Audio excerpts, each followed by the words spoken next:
What is going on, everybody? So today for you guys, I'm going to be doing an analysis of the Kingdom Hearts 3 World Tour Orchestra trailer, whatever the heck you want to call it. The trailer we just got a couple hours ago. So in case you guys missed it, I just uploaded my reaction to this trailer, so if you want to check that out, I will leave the link in the description.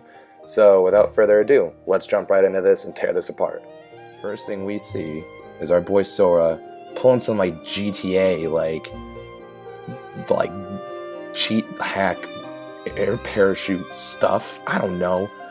But, I mean, clearly right off the bat, something that worried me, it says this trailer represents a game currently in development. So I don't know if this was the older trailer that they wanted to show when the game wasn't as far in development as they thought, so they didn't really show anything. Because I know that we were supposed to get, supposedly, we were supposed to get a trailer in April, but it got pushed back. So this is probably that trailer. So the game's probably a little farther in development than this, because I mean this kind of it worries me a little bit, simply because I guess the game's not as far in development as we thought, but I'm going to talk about that a little more as we go on. But yeah, so Sora comes flying in, you know, obviously the most epic freaking entrance to any trailer I've ever seen in my entire life, and he just starts completely obliterating these Heartless. And these are the Heartless that we saw. You can see the Soldier Heartless from the original Kingdom Hearts games, but we also have these new ones that were in the older Kingdom Hearts 3 trailers, which is awesome, so that's super cool. And I actually did a video on this a little while ago, what I thought we would see in this trailer, and everything that I said was pretty much in the trailer, so that's pretty cool. So if you guys want to look at that, I will also leave that in the description. So yeah, let's get back to this. Alright, so we see Sora showing off a Keyblade transformation, which I guess is a drive form as well. And dude, I don't even know what the heck he's doing here. He just goes absolutely crazy. He's pulling some Bayonetta stuff, just fists are flying. Like, I lost my mind when I saw this. Like, that is literally some Bayonetta stuff. So that is just, oh my god, that was so crazy. So then, you know, Sora's obviously OP as heck in this. Here we go, using some more guard form. And it seems like the forms are basically going to be like the command styles in 0.2. So that's really cool that it literally looks the same. Like, a lot of the mechanics you could hear with the shot lock and everything, a lot of it looks incredibly similar to 0.2, which is great because I love the way 0.2 played and felt.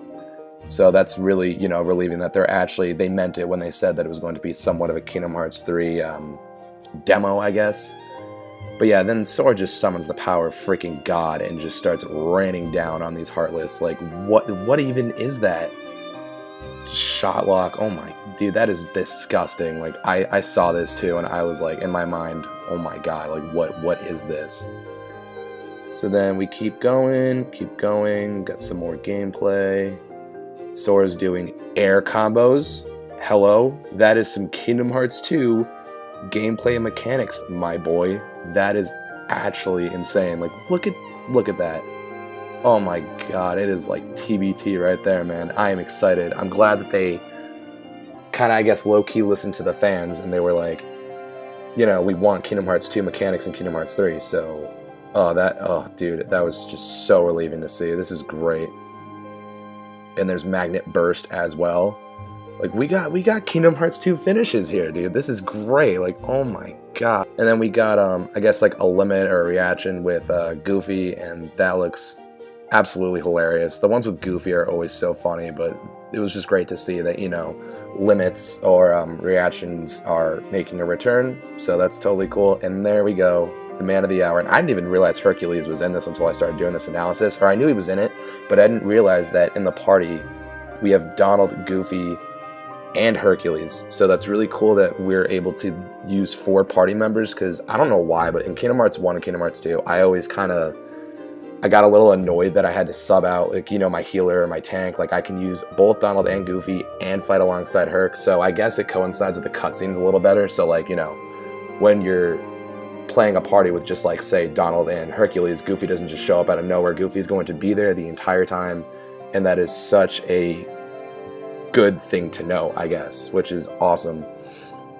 So if we move along, we see the man of the hour. We got Pete and we got Maleficent making an appearance in Mount Olympus. And Pete says, hey now, that ain't no way to say hello, especially to your old pallies.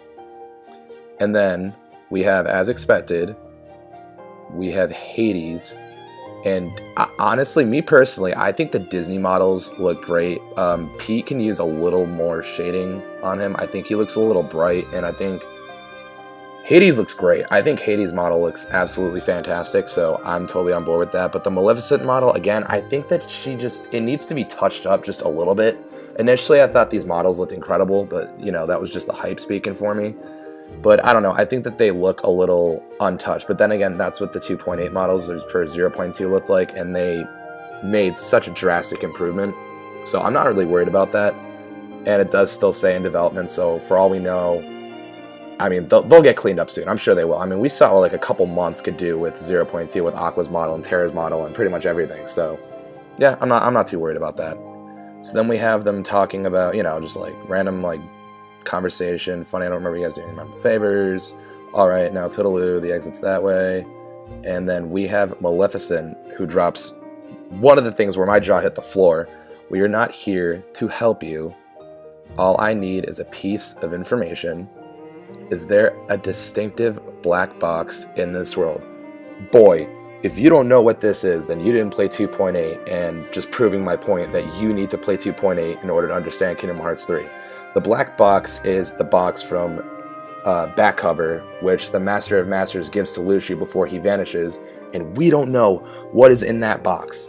But the fact that Maleficent is bringing this up, and I need answers, dude. And I know that Maleficent is heavily tied into the whole, like, Union Cross, Unchained, like, that entire saga. So hopefully we figure out a lot more about that in the next trailer, because, I know we're not going to find out what's in the box in any trailer, but the fact that this is mentioned made me really happy. So that was, like, super cool to see, you know, like, lore stuff getting mentioned in Kingdom Hearts 3.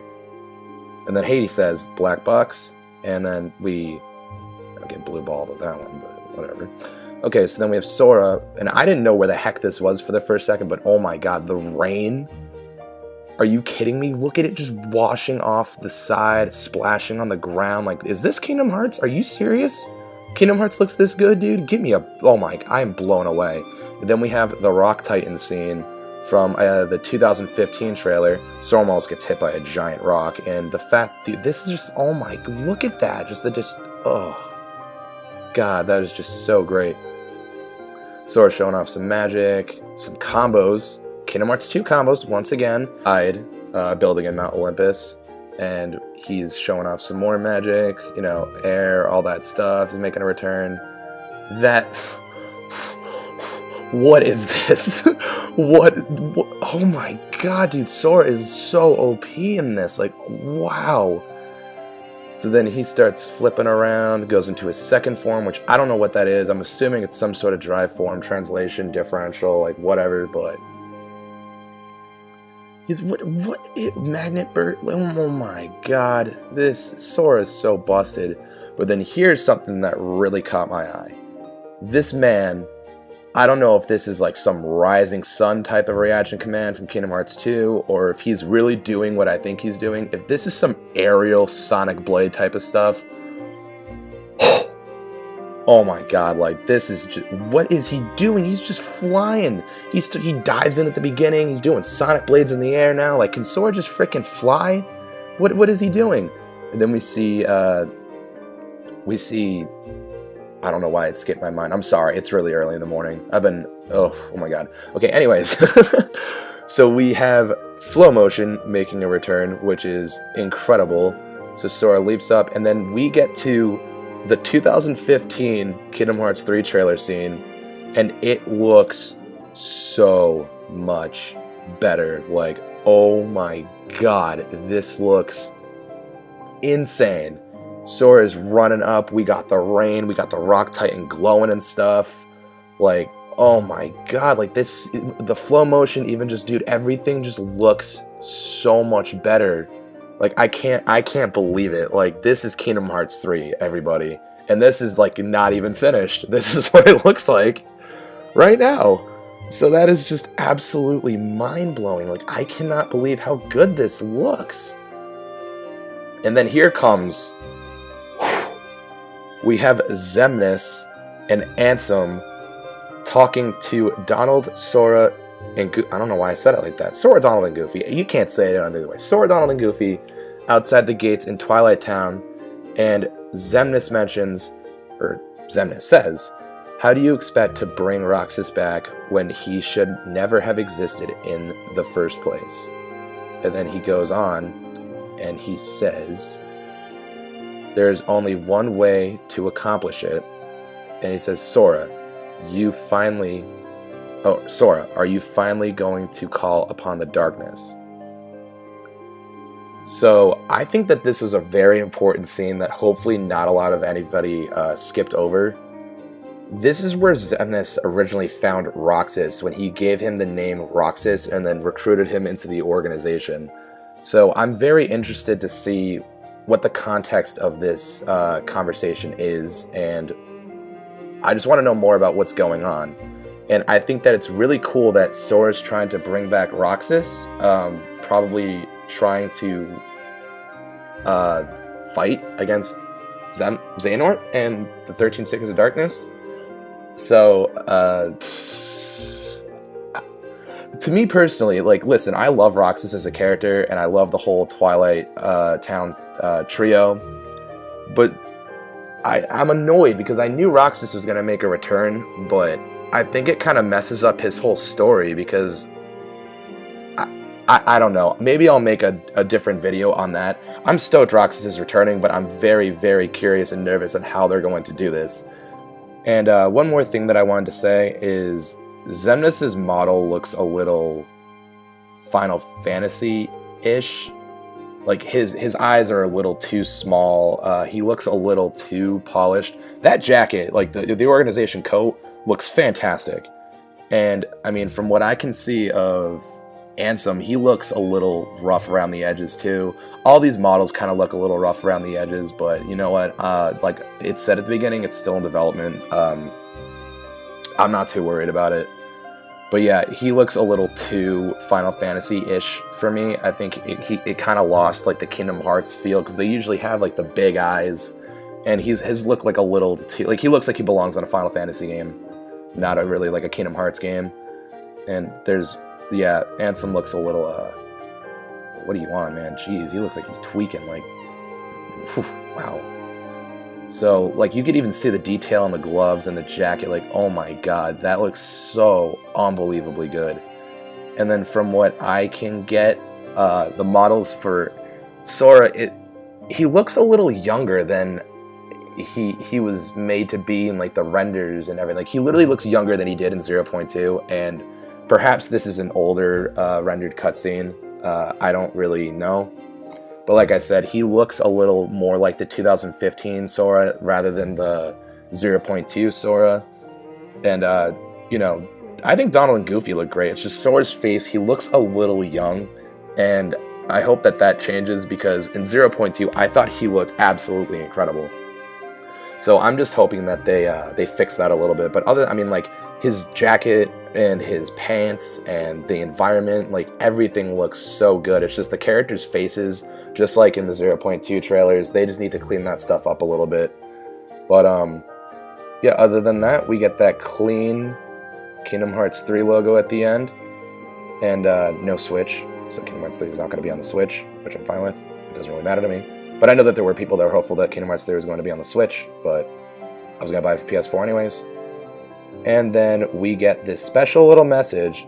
I'm so over special little messages, man. I really, really am.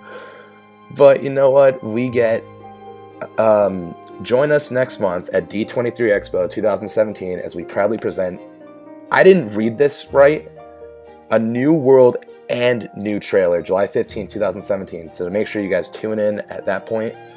But when I was originally watching this, I didn't, like, a new world, I thought it meant like a new worldwide trailer. Like, I misread it. I didn't know that we were going to be seeing a new world and the new trailer. So I don't know if this means that the world is going to be in the trailer, because they could just announce the new world and then show off more gameplay and expand on what they just teased for us. I'm not entirely sure. I'm probably going to make a video on what I'm going to expect to see in the next one. But overall, this trailer really surprised me. It gave some story content, which I originally predicted to not really happen, and if they did show something new, it was going to be minimum, so I was right when I predicted that. And I knew it was going to primarily be a gameplay trailer, and I saw everything that I wanted to see. We saw the key player transformations, we saw the dry forms, we saw pretty much every part of Mount Olympus from what I can tell. And we didn't see anything new except for, you know, this Twilight Town scene. But then again, this isn't really like new. Like, we've already seen Twilight Town, but this is an updated Twilight Town. So this is really, really, really, really, really cool. So I think that's pretty much everything. So thank you guys so much for watching this. I'm sorry I couldn't really go that in depth. One, I'm really, really tired, so I probably should have saved this for another time. But I really wanted to get this out there. Really pick out some stuff that I saw. If it was more of a story-oriented trailer, I feel like I could have done a lot more. But since a lot of this stuff that we've seen from 0.2, none of this is really new in terms of the gameplay mechanics. And the cutscenes, like I said, are very brief, and there's not much that I can do. If anything, I'll probably do like separate videos talking about that stuff. But like I said, thank you guys for watching. I hope you guys enjoyed. Let me know in the comment section below, was this trailer what you expected, or is there something more that you wanted to see? And just let me know, are you hyped for the new trailer literally a month from now? Because I am, and I'm going to be doing a reaction to that. I will also analyze that, and I'm going to do a lot of speculation and theorizing until that point. So until next time, guys, thank you so much for watching, and I will catch you all later.